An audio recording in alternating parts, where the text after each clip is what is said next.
Welcome to the Commentary Magazine Daily Podcast. Today is Monday, May 19th, 2025. I'm John Podhoretz, the editor of Commentary Magazine. With me, as always, executive editor Abe Greenwald. Hi, Abe. Hi, John. Washington commentary columnist Matthew Continetti. Hi, Matt. Hi, John.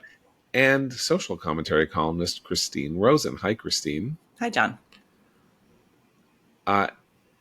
So I'm going to dispense with niceties because I don't like being false. It is, of course, awful to hear that Joe Biden has an aggressive form of prostate cancer that is metastasized, and that's a terrible thing. But I'm deeply suspicious of the timing of the revelation of this, and not only deeply suspicious, but I believe, as somebody who has had family members who have had prostate cancer and elderly people and all of that, the story that we are being told about this makes no sense whatsoever. As I think anybody who has dealt with this should know, you don't get the first indication of prostate cancer and metastasis because you're having some troubles, urinary troubles, and then you get a PSA test, and then it says, you're at a 9, you're at a level 9. That's not how it works. He's an old man. He has tests every year. I have a PSA test every year. Most men over 50 have a PSA test every year. Prostate cancer is a slow growing cancer. None of this makes sense. And the timing of it being 48, 72, 96 hours before tomorrow's release of Jake Tapper and Alex Thompson's book makes this, I think, inarguably a sign of the unbelievable bungling of the Biden people, that they think that they can kill this story off. The Thompson Tapper Biden's infirmities story by essentially appealing to the sympathies of people when this only highlights the feeling that a massive cover-up was going on, that now extends to the possibility that we were not being told that the president had cancer. Can I interrupt you there?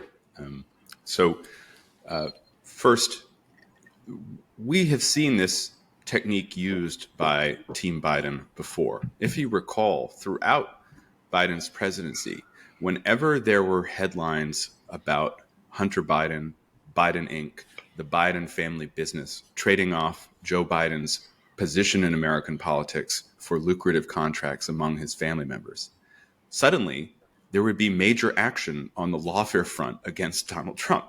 So you would have a bad news cycle about Hunter Biden and the Biden family, and then the very next day, a new indictment would drop. A new special counsel will be announced, all on Donald Trump. So that's one thing. If this had just come out of the blue after years of us taking the Biden family at their word, well, then it would be, as it already is, sad, right? And shock. But it's not shocking that the news came out in the way that it did. Let me put it that way. Number two, I just have here Kevin O'Connor's letter from July 8th, 2024, talking about the visit. If you recall, on July 8th, 2024, not long after the New York Times reported that a neurologist had visited the White House. So this is in the aftermath of the debate, the disastrous debate. Which was June 27th. June 27th, right. Just to follow the timeline here. Yeah, so just to follow the time, to get back in that mindset when we were, podcasting every day about the incredible emergency. Of course, this is also a week before. This letter's coming out a week before, or 5 days before Donald Trump is almost killed in public. So just to take you back to that amazing, incredible, crazy month. So here's what Kevin O'Connor says. It's the results of this year's exam were detailed in my February 28th letter, how we had, there are no findings which would be consistent with any cerebellar or central neurological disorder. It's all about Biden's physical condition as of July 2024. And it's totally focused, if you remember, on his osteoporosis, his feet, and the condition that was making him have that shuffle. Nothing about prostate cancer. Nothing. And I think you're right, John, that it kind of beggars belief that this stage of prostate cancer would suddenly be discovered in the past, 9 months? 10 months. 10 months, I think. Yeah. Right. No, So 9 months. Yeah. So there's this, which is only reinforcing the story, as you say, that we went into the weekend covering, which is the cover up about his cognitive abilities. The Biden family, just to sum up here before we talk about other aspects of the story, the Biden family has this, I have to say, just kind of this terrible knack for politics. Every time they think that they're being clever and shifting the ground of a conversation, they only dig themselves in deeper. And so, yeah, people are like, oh, this is terrible news. This is terrible news. But it's going to be natural for everyone to say, hold it. Why didn't we know about this earlier? And by the way, what is the deal with the recording from Robert Hur that was released on Friday night, right? Well, that's what happened, right? Exactly. Is that the Robert Hur recording came out. I was on Mark Halperin's two-way Friday night, and Axios released the recording, and we listened to it for 4 minutes. It's incredible. And almost immediately, because since I listened to it live and was talking about it live, you are like the character assassination of Robert Hur by people who knew perfectly well that what Hur was telling was the truth. It's one thing to say they covered up Biden for, that's terrible with the American people and all of that. But, like just elementary common decency, Hur obviously did the gentlest thing he could. He said, I could be indicting Biden for mishandling classified information. After all, an indictment had been handed down for Donald Trump mishandling classified information in circumstances very similar. And I didn't do it because I couldn't secure a conviction, because any jury would look and say this is essentially a senile old man. But this is where I think there is not necessarily a strategy, but Matt's right to point to the weird timing of a lot of the way that Biden reacts to bad political news. And it's like the politics of personal lament. He trots out the fact that his son had this horrible death from cancer. And obviously all of us are deeply, deeply sad to hear that a former president now has this aggressive form of cancer. It's terrible. And many of us have lost loved ones to cancer. It's a horrible disease. We have nothing but sympathy. The issue, though, that is the distraction attempt is going to be a personal story from the Bidens, and then they use it to do personal destruction of anyone who challenges them. And so we've already seen representatives from the Democratic Party, people like Axelrod, saying publicly, now we can't talk about the Hur tape. Now we shouldn't be discussing whether or not he was corpus mentis throughout his term as president, because there's this terrible news. And so I think that's what shifted. That used to work for the Bidens in politics. He trotted that out many, many times early in his presidency and as vice president to get out of sticky situations or to just appeal to people's human sympathy. And we all have that sympathy. But what he doesn't seem to understand is that we can hold in our minds two things: sympathy for his individual condition right now and deep suspicion about whether or not this family and this president was honest with the American people. Yeah, I have outrage. I don't have suspicion. Oh. I think the more we learn, the magnitude of this scandal is overpowering. I mean, to listen to that tape of Biden, he was out of it. He was totally out of it. He was the president of the United States of America. Yeah. Right? Yeah. And we were talking about this on the podcast at the time, and no one else was. No one else was. Maybe Alex Thompson. Yeah. Every so often, Alex Thompson would kind of have a little thing, and he was ignored. And then when the two reporters from the Wall Street Journal did it at the beginning of mid-June with all their sources, they were attacked. Yeah. By major media figures. They were attacked. If Karine Jean-Pierre gets any job, public relations, that's a shame on whatever company hires her. She should not be active in public life. The people who gaslit and attack people and try to ruin people's careers to cover up for a man who is clearly incapable of being the commander-in-chief for 4 years, that is a massive, massive outrage.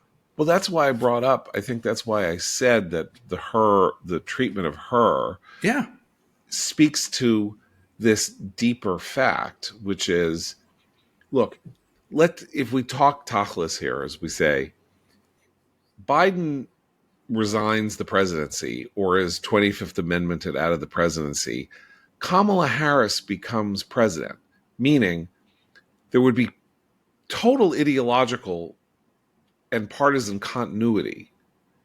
It's not as though he resigns and then they have to call elections and Donald Trump mysteriously then is reelected president. That's not how we work in our system. So it goes to the question of whether, so if your panic is, oh no, Donald Trump is going to come back, right? Which is, in fact, what happened. That panic is not alleviated or not alleviated by the fact that the president can no longer serve as president. John, yeah. It's so not my point political. is, it's right. pathological with these people. It's No, you right. look at Jill Biden, Dr. Jill Biden Okay, on but The View 1 week ago, interrupting her husband, knowing it is Lady Macbeth. I'm sorry. But this is the reason that so my point here is the people who covered this up out of deep personal ambition. Right. Like the line that they had to protect America from Donald Trump is a lie. This is about, and I'm sorry, I'm going to name names here. This is about Jake Sullivan, his closest foreign policy advisor, and Zients and Klain and Jill Anita Biden Dunn. and all of that. And Anita Dunn, they knew, we knew, so I know they knew. We knew. That's why you say we were talking about it in 2022, on the podcast, before the November, whatever. We had lots of slips very early on in his term. We were talking about it from the very beginning. Right. So they knew, and I'm sorry, there's a horn honking outside my window. New York I'm a life. Distracted. Yeah. No, City. Someone's annoyed, obviously, because someone's double parked. My point is, they knew. So this was about protecting themselves. This is about protecting themselves. If you want Biden to have a sterling reputation, he resigns the presidency due to sickness or due to infirmity. And then people say, my God, look what he did.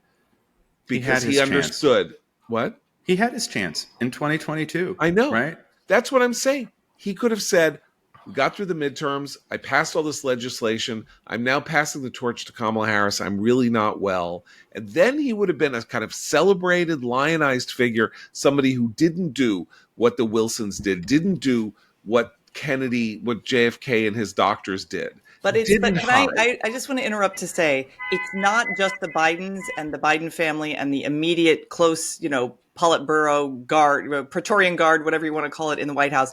This implicates Kamala Harris and every member of the cabinet as well. So in that sense, it's a broader scandal for the Democratic Party because her constitutional responsibility after seeing that he couldn't even hold a cabinet meeting or deal with cabinet members was to call the cabinet together and say, we have a problem and to push that. That was her role. But her own desire for power meant that she didn't do it. And she lied repeatedly to the public. And for those of us who were not huge fans of Donald Trump coming back, if you have a choice between Harris and Trump, a lot of people went for Trump in part because she seemed to be continuing this myth about Biden's health and his abilities. And that's the implication for the Democratic Party that the Thompson and Tapper book is part of. They are also trying to make this about 2 years at the end of his term, and nobody knew, and they were fooling us and fooling the public, and isn't this terrible? That's not true. That's not what happened. John, you're right about the personal ambition point, because if you are on Biden's team and you hear the Her tape and you care about him and not your personal ambition, you think, oh my God, we got to protect this guy from anything in the future. This is not someone we need to be trotting out on stage. This is not someone that needs to be waking up at a certain hour, that needs to be traveling, that needs to be handling questions before lights and cameras. This is a guy that needs to go off into the sunset. That would have been the kind thing to do. Well, okay, so this is really the key point, which is, if we're right, and the prostate cancer news is older than we know, he could have been treated. In other words, they created this storyline about him It is unlikely, as I say, that he just suddenly discovered that he had prostate. Possible he was treated in Delaware when he spent a lot of time in his presidency at It a is place where there was possible- no log it is- kept of who visited It him. is possible that he was treated for prostate cancer 10 years ago. This is HIPAA matter. This is a right. So Well, hasn't he had skin cancer before? He has yeah, had there skin was a cancer. skin cancer case, But it right. was like basal cell. Right. It was the slow growing, Right. not melanoma. So my point is, like, the mindset that they were all in about protecting him may be a much darker, way more gothic element to this. If you see what I'm saying, that because they had created this storyline from 2019 onward that he was more than capable, he was just, now he was disciplined. That's one of the things we were told, because of course he was a blabbermouth, right? His entire career, he ran off his mouth like no one you've ever seen. And I've told this story about having lunch with him in 1986 when he came to the Washington Times for an editorial board lunch, and somebody said, how are things going on the Judiciary Committee, when he was the ranking member? And he opened his mouth, and 45 minutes later, he closed his mouth without taking a breath, practically. So that's the real Biden. And then he shows up in the presidential race in 2019 and is answering very in a clipped, abbreviated way at debates. He was not filling his minute, everybody got a minute and then a minute to whatever. And so it was like, oh no, he's a new Biden. He's very disciplined now. He knows what he's doing. He's That was also the first debate was in 2019, right? And that's the one where Jill had to come on stage and lead him off. So the truth is, the signs were there from the. Well, look, the Castro. I can never remember which Castro ran. Yeah, aside one from of them Fidel in 2020. They trade off like the Vindmans, right? So you never know which one is right in which position. So let's say it's Joaquin, though it may not be Joaquin. Let's say it's Julia. Castro. Yeah, it could be Julia, but I think it was Joaquin. Anyway, remember he said, "Oh, Biden just forgot." He tried to surface the infirmity question, and the world came down on his shoulders, and he was basically out of the race for doing this. Because Biden was already in the lead, you see, he was already 10. This is before the first primaries. He was 10, 12 points up, and the Democratic Party was already looking at him and saying, he's probably the guy. We better organize a phalanx around him so that nobody talks about this. He's going to be the presidential nominee. Another example of this that doesn't have to do with Biden or his cognitive decline or his health, his physical health, the Dr. Jill scandal. When our longtime colleague and friend Joseph Epstein wrote a piece in the Wall Street Journal after the election in 2020 and kind of poked fun at the fact that Dr. Jill Biden, who is not a medical doctor, but who holds a EDD, always refers to herself as Dr. Jill in a way to puff up her status. The Team Biden messaging apparatus targeted Joe Epstein, living in Chicago, a bookish intellectual, and try to cancel him. And it's the same technique. You challenge these people, and they use their contacts in the media to go after you and gin up your story. And so you saw it there with Dr. Jill. You saw it throughout the presidency. And the other scandal is, as we've already been alluding to, it worked. It worked because of ideological sympathy or partisan affiliation or sheer kind of blockheadedness. The media went along for the ride. And if I may, I have a few excerpts I would just like to read from another book. We've been talking books now. Original Sin comes out tomorrow. But it occurred to me this morning to look at this book. This is The Last Politician by Franklin Foer, one of the Foers, staff writer for The Atlantic. Book came out in 2023, halfway through the term. And I went to the index and I looked up Joe Biden, age. Three appearances, the age. And here's what they are. Page 5. The critique of gerontocracy is that once politicians become senior citizens, they will only focus on the short term because they will only inhabit the short term. But Biden, the oldest president in history, pushed for spending money on projects that might not come to fruition in his lifetime. His theory of the case compelled him to push for expenditures on unglamorous but essential items, such as the blah, blah, blah, blah, blah.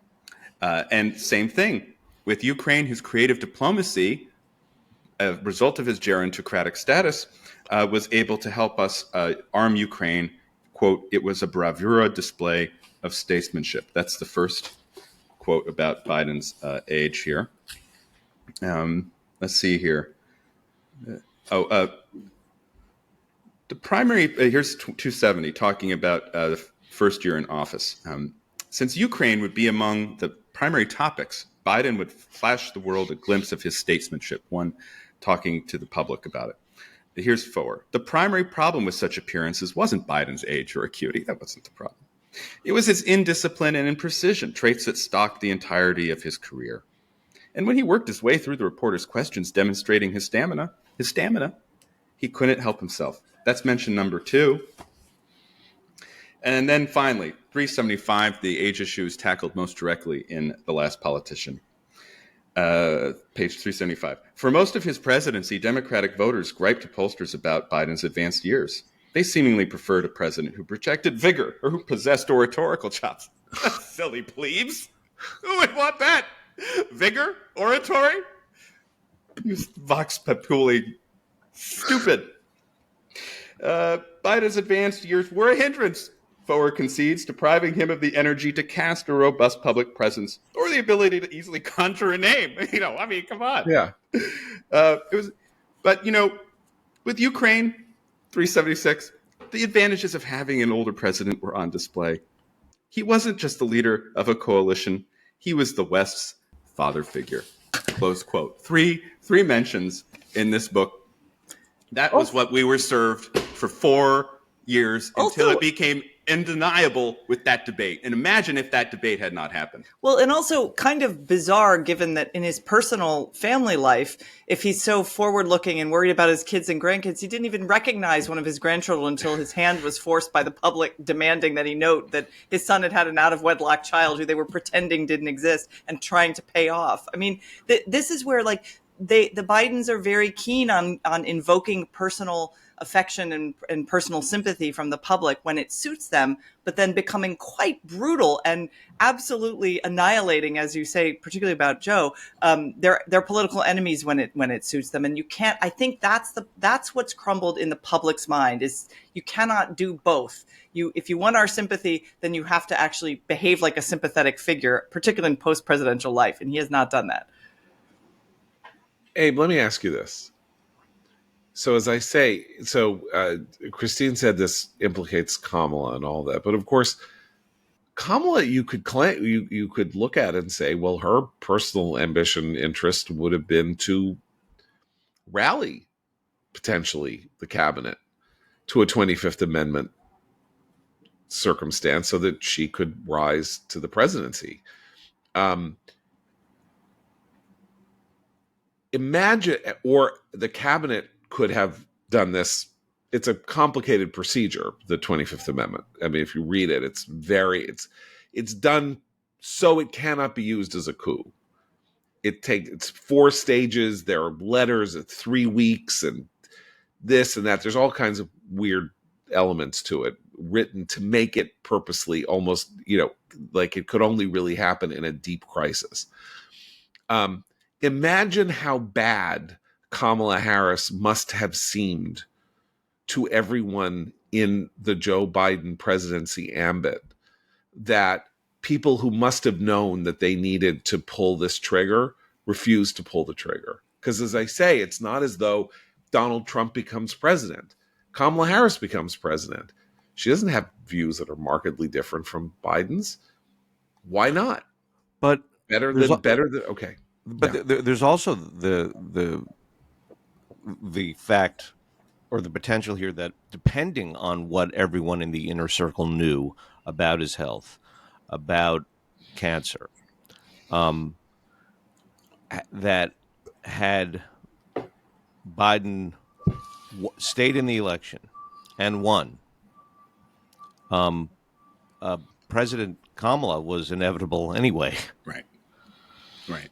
Mhm. And that Right. raises the question of the timing of the debate, which I've been contemplating past couple days.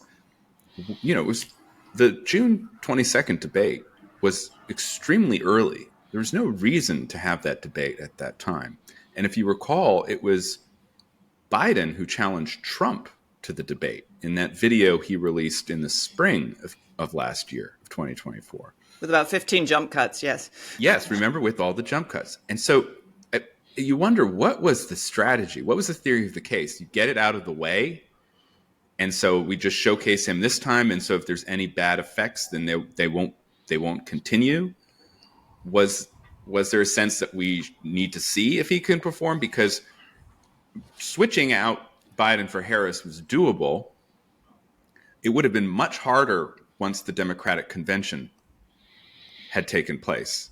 I'm not even sure if it was possible. We went through this back in 2016 in one of our many Trump panics over the years.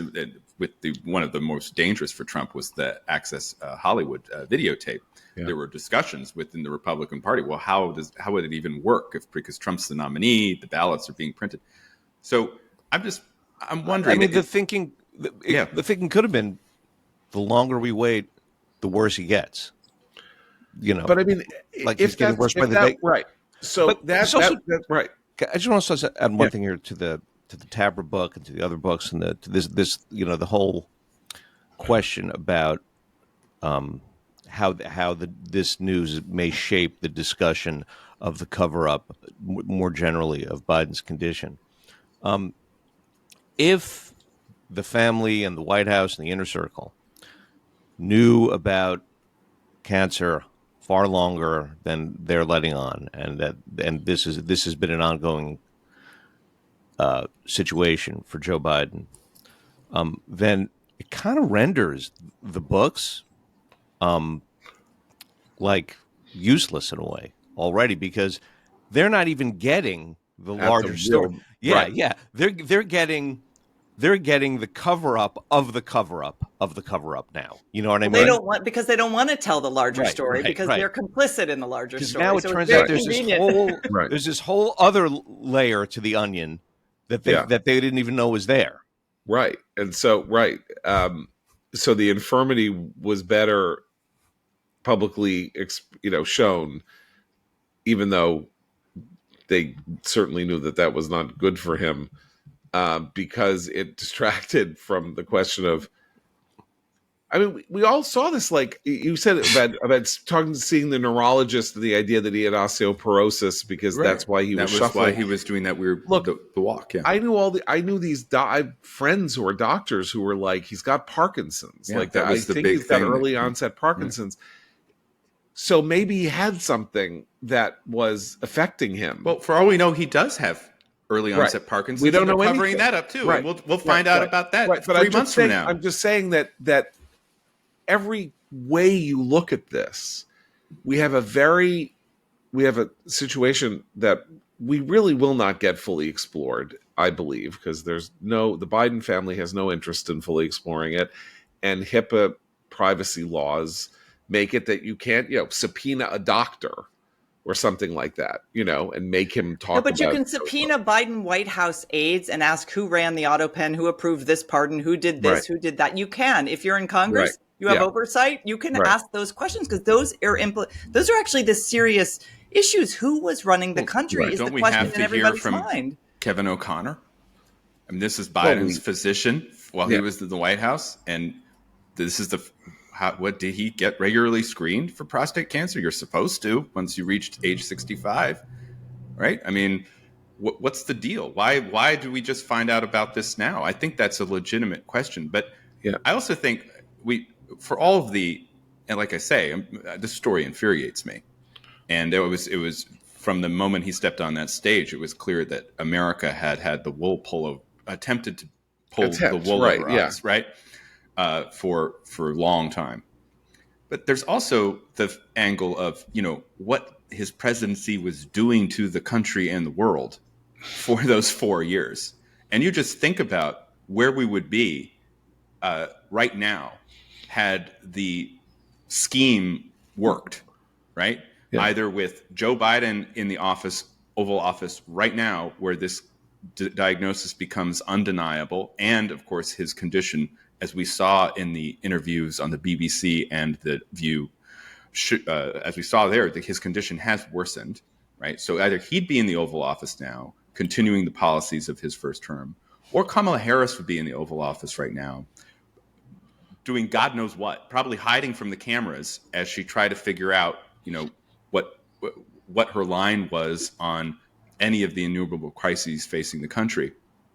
I'm sorry, I'm not wearing my MAGA hat right now, but it is, I think, reason why the election turned out the way it did. Right. Well, look, as people have been noting over the last couple, so the elite of the Democratic Party formed this phalanx around Biden. Right. The rank and file of the Democratic Party, 2/3 of them from 2021, 2022 onward said he's too old. We need a new president need a new candidate in 2024. So it's not even that the wool was being pulled over the American people's eyes. They saw through it. The people are It smart, was right? a gambit. It was a spin. Nothing could be done to remove him except by his inner circle. It was a power play. Right. It was the same power play that was embedding DEI into our institutions. It was the same power play that was having those, rallies where the trans activists were baring their breasts in the White House. It was the same symbology of that celebration in late June. I think it was after the debate. It was or it was right before the Juneteenth. It may have been the Juneteenth celebration 2024 at the White House, where people are dancing and Billy Porter's wearing a dress, and Biden does not know where he is. But it's just a power play, right? And it failed. It failed. Well, let's talk about it. Look, there have been 2 constitutional amendments passed in the last 75 years relating to this very specific problem, right? And people forget this, but the reason that the Constitution was revised or was amended to make sure that presidents could serve no more than 2 terms were that in the forgotten scandal, Franklin Delano Roosevelt was critically ill in 1944, decided that he needed to continue to run for office because he was the war, whatever it was, and he needed died. To switch his vice president too. And he switched his vice president because he knew very crucially, he knew that a Soviet catamite couldn't be president of the United States.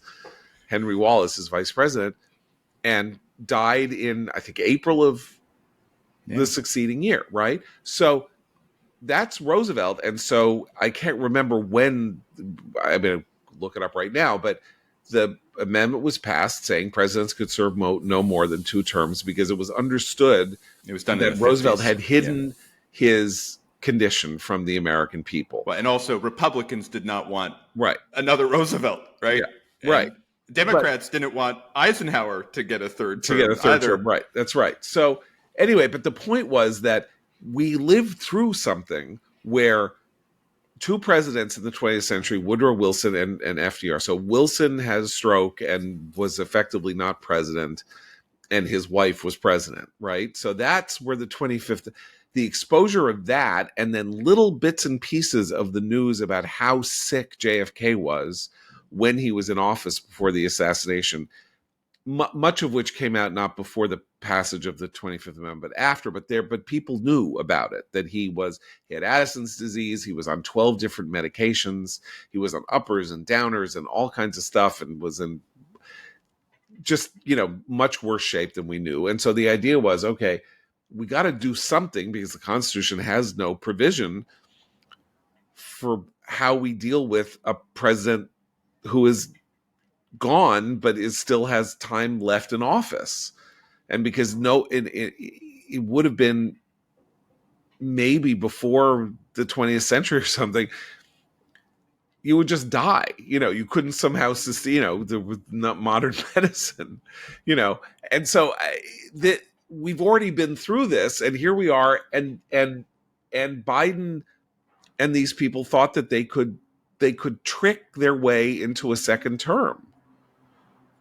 I mean, and you know what? Like, the fact that the cognitive elite of the United States went along with it, when the ordinary people in America took one look at him on television and said, he's too old, get me somebody else, is astounding. But this is also why that condescending attitude towards the American people, which the Democratic Party and the media elite have long displayed, came at an exact moment of populist fervor, and a candidate in the form of Trump who said, they're out to get me because they hate you.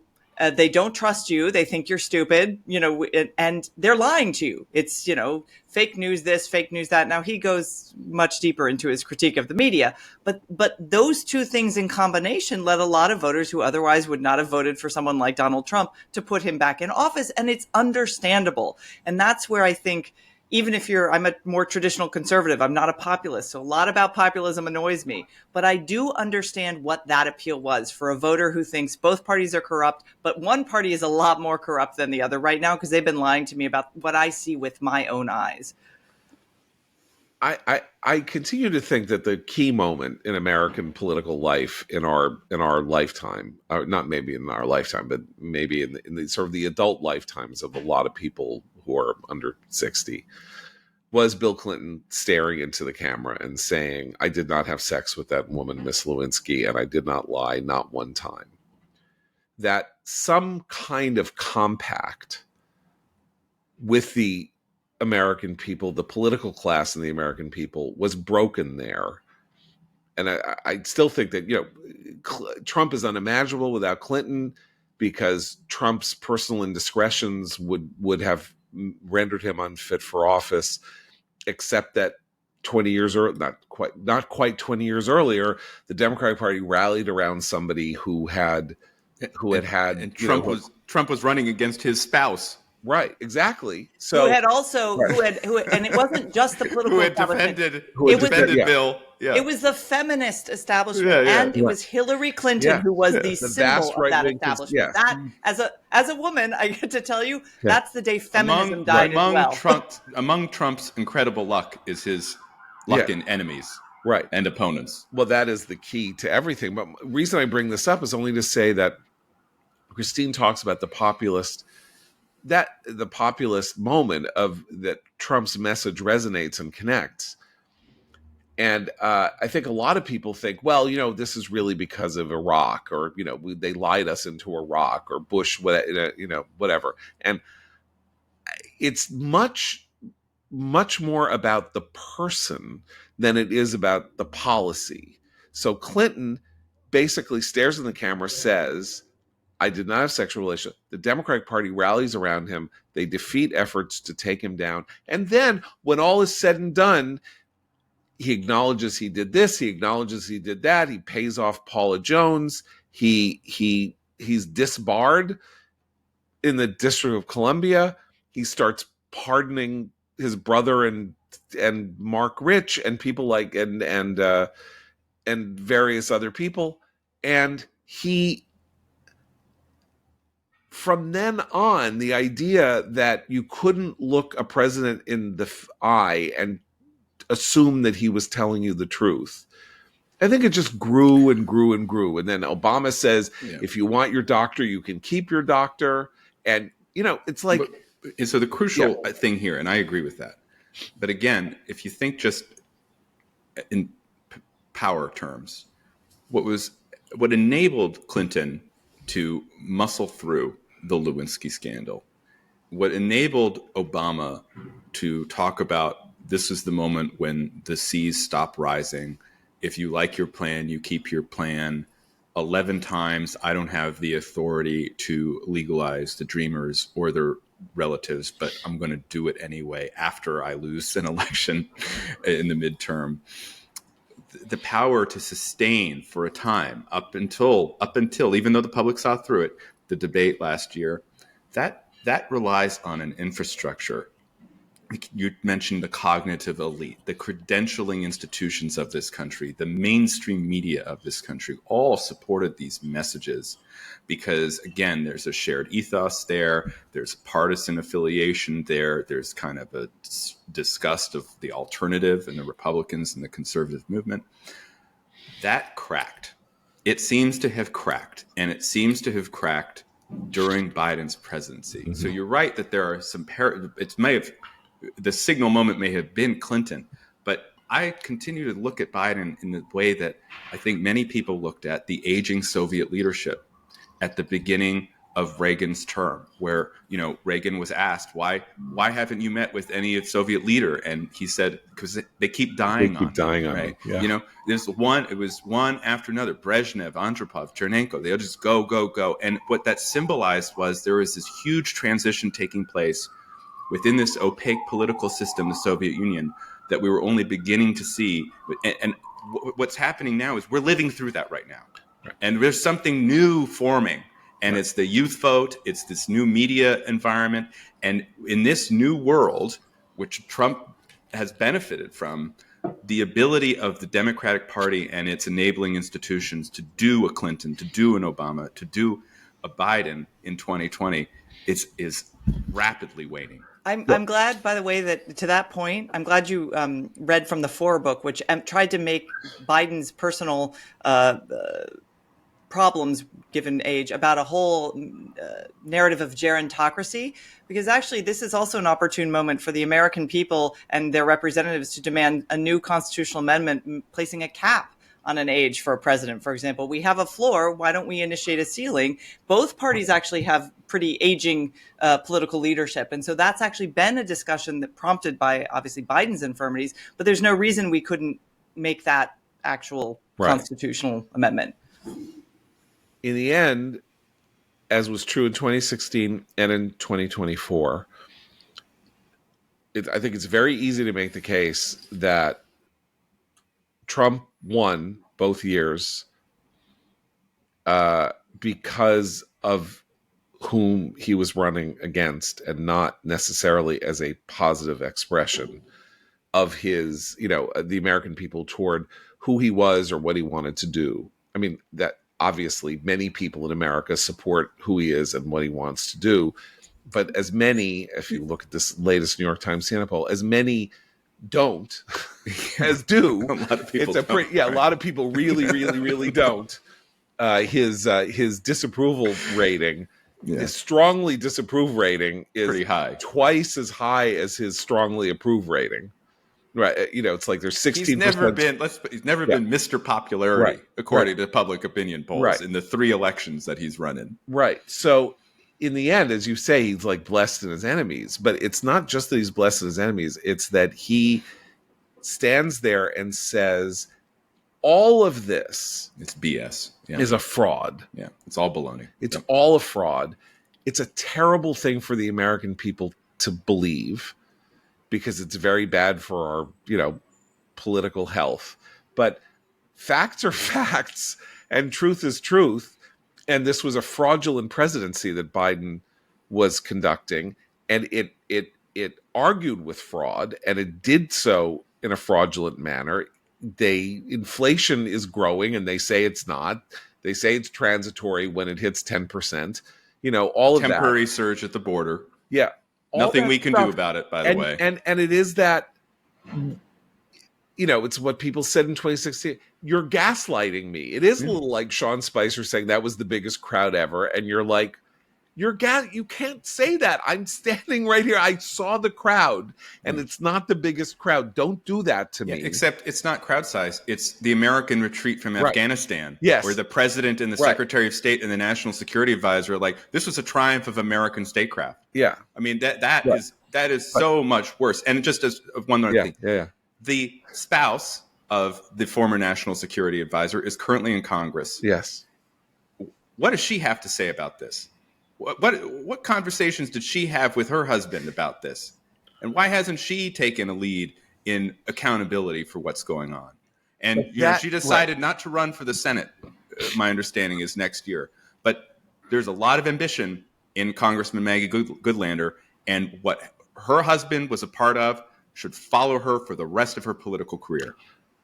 That her husband is the key, because we're talking about gerontocracy, Biden and gerontocracy and all of this. Who was empowered in the Biden administration? Not Biden. Okay, so Jill was empowered. She's 10 years younger than he is. So she was already in her 70s. But who was empowered? Jake Sullivan, 44, 45 years old. Jeff Zients is, 56. You mentioned Karine Jean-Pierre. You met Pete Buttigieg.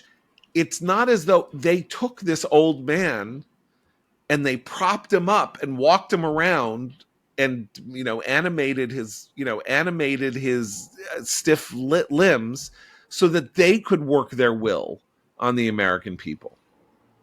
So they could, not so he could. He didn't know what the hell was going on. That's the whole point of this. Did he know what he was signing? Did he know what he was doing with student debt? No, Did he know what anything was? He thought, there's public comment where he said that the student debt relief, which he enacted unconstitutionally through executive order, was passed by Congress. Yeah. And right. Mike Johnson, the Speaker of the House, has told the story about Mike Johnson confronting the president on the issue of the natural gas export ban, again, through executive order. And Biden looked at him and said, I don't know what you're talking about. I didn't do that. So who did? Anyway, so we do have, I think Abe's exactly right, that what we have here is a colossal misdirection in our discussions this week of the Tapper-Thompson book. We just which are can't about fall age. for it. Right. And age may just be the tip of the iceberg. I don't know that we'll ever really know. In other words, we know people who are 82 who are fantastic. Spry, hardy, kind of full of beans. Trump is obviously full of beans at 78 and a half. Biden's being sick. Biden's having the condition he was in is a relative, and it's not extreme, but he was actually on the sort of leaning in the more extreme troubled person, old person thing than he was, this is just normal. He forgets names and stuff like that. A lot of this is a person who's 80 years old probably shouldn't be president. This gets to Trump too. Just because of the demands, we don't know how they are emotionally, but of course, then there are people who are over 80 who are still totally with it. So that's why Christine is right, that this whole question of, and it may take 10 years to work its way through, but both in the House, the Senate, and the presidency, that you say, okay, 80, and you need to retire. I wonder what Obama has known all along about Biden here, because Obama was always like, a Biden presidency, a Biden candidacy is bad news. And I wonder how informed he was about all the health issues, and how much that Well, I'm sure Susan Rice was keeping him updated. I mean, she also is a key figure in that Biden administration. Right. I just want to make a small political point, because we talked about this for a long time, but the 2028 Democratic nominee, for Democrats to have a chance, has to run against this. If the 2028 Democratic nominee is part of this, is a Harris, is a Buttigieg, they're in deep trouble. But no one yet has said that this is terrible and a hindrance. And so Buttigieg, the most he did in his appearance in Iowa last week was say maybe it was a problem. Maybe he should have spent more time on the air traffic control system. That's not going to cut it. But if I'm Ruben Gallego, if I'm Wes Moore, if I'm Andy Bashir, I want to take a hard break soon, because you have to run against the party if you want to get a movement behind you to win the nomination in the White House. I think that's a really important point. Okay, let's move on to Israel, which has launched Gideon Shield, the new offensive in Gaza, to bring the war to an end. And the question now is, I think, remains this impossibility of harmonizing in the way that the Israeli public and a lot of people would want to harmonize the goal of getting the hostages home and the goal of defeating Hamas in the war. That Hamas's incentive is to use the hostages to make it impossible for Israel to complete its task, and Israel's task is to win the war. But the Israeli public more supports the return of the hostages than it does, they say, than the positive conclusion of the war. All this gotten wrapped up with opinions about Netanyahu and what his role is and all this. So I think we all wish Godspeed to the Israeli forces and to the effort to, at the very least, bludgeon Hamas into being cooperative at the negotiating table, which there are some signs that they appear to be. So let's talk then about the American response. So what happened last night, this morning, is that Bibi told the Israeli people that he had to turn on the aid spigot because, and this is an important thing that he did, he said it wasn't that Trump made him. He said, friendly American senators came to me saying, we can't see pictures of famine in Gaza. That will be very hard on us. Now, I don't know who he's talking about. It's kind of a weird thing to reach down to say, we need to keep faith with our friendly senators. So I don't know. And Witkoff negotiating basically is getting angry at the idea that, once again, that Bibi will not accept the deal that he is proposing without more conditions, which is 10 hostages out for a 45 to 60 day ceasefire. And that Bibi says he agrees with this idea in principle, but has some concerns in practice. And again, we get these leaks that Witkoff is now mad, and he's mad at Bibi. We may get that deal, but in a couple of weeks, say, right? As the military campaign continues and Hamas is pressured, then there may be a point at which, and Bibi says, okay, fine, I'll halt for now if we get 10 more hostages out. That is still a possibility in my view, it's at least. A total possibility. I just, once again, the weird fact that the Trump administration has decided to insert itself, try to play a role in this process. They are playing. Did you hear about I assume you did, these reports that the Trump administration is talking to Libya about resettling up to 1 million Gazans? Well, then they denied it, right? They denied it. Whatever they're also denying that they're conducting intelligence reports on our next territorial acquisition, Greenland. Yes, I mean, I know. I think these things are happening behind the scenes, right? But I look. When the history of this administration is written, the book that I'm going to want to read right now is the book about Steve Witkoff, the man with all portfolios, because we also have the situation in which he is now completely flipped. He was negotiating with Iran on enrichment numbers, and he was the guy in the administration who was like, 3%, whatever they want to enrich, they can have a civilian program. I don't know. He went on TV yesterday on Sunday morning and said no enrichment. Very strong. No enrichment. That means that door is now shut, because there's no benefit to him now to negotiating with enrich. He publicly has said this is not going to happen, which is probably the end of a deal, is my guess. I suspect. Anyway, there's that, and then there's Russia and Ukraine. Trump is talking to Zelensky and Putin today, supposedly on the phone. So Putin just decided to, send 2,000 billion drones to hit civilian targets in Ukraine overnight,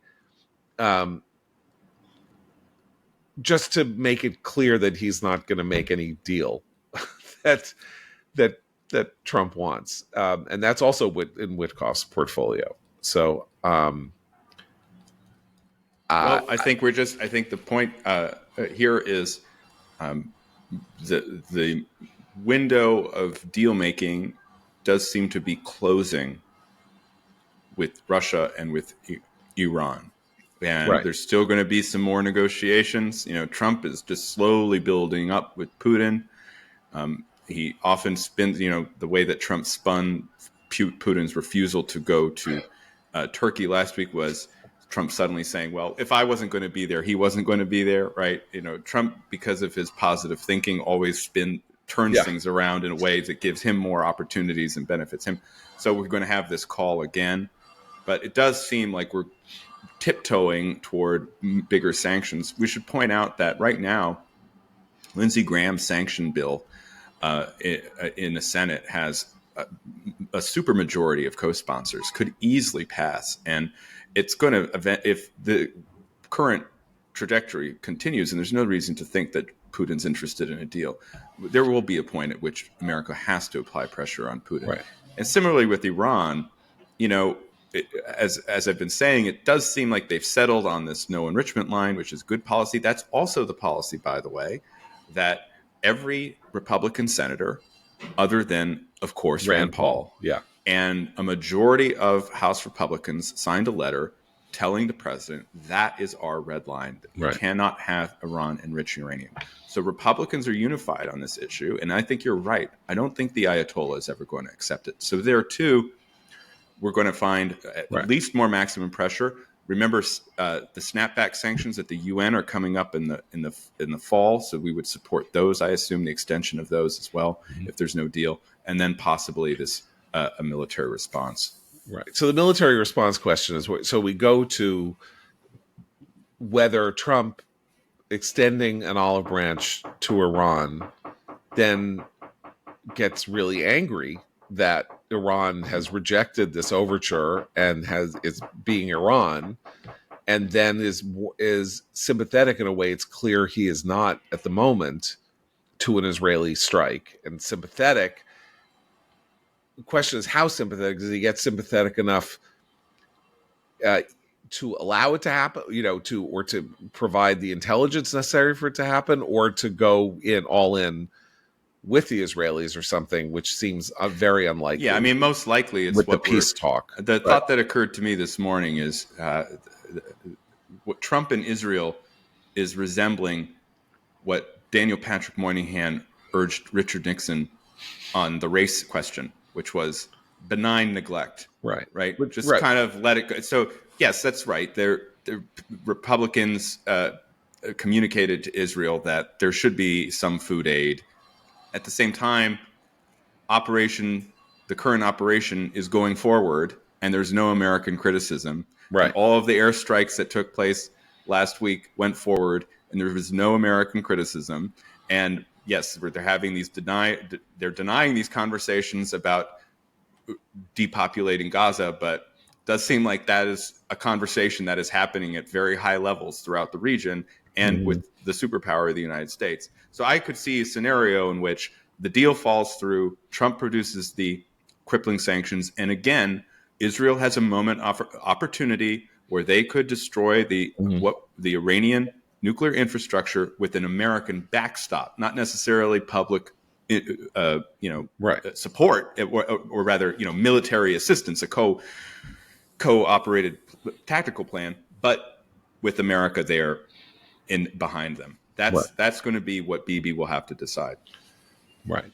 Well, look, when it comes down to it, in the end, if the Iranians don't agree to a deal to either suspend or end enrichment or destroy the centrifuges or whatever it is that, in some ideal world, a negotiation could produce to force them to end this program and to do it in a public way that involves making sure that they can't just press a button and start it up again.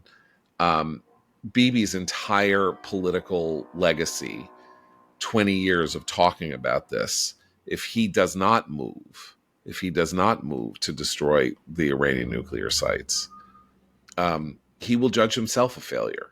And the Israeli history is already going to take a reckoning of him because of the concepcia and the misunderstanding of Hamas that led to the attack on October 7th. This is the last thing he has.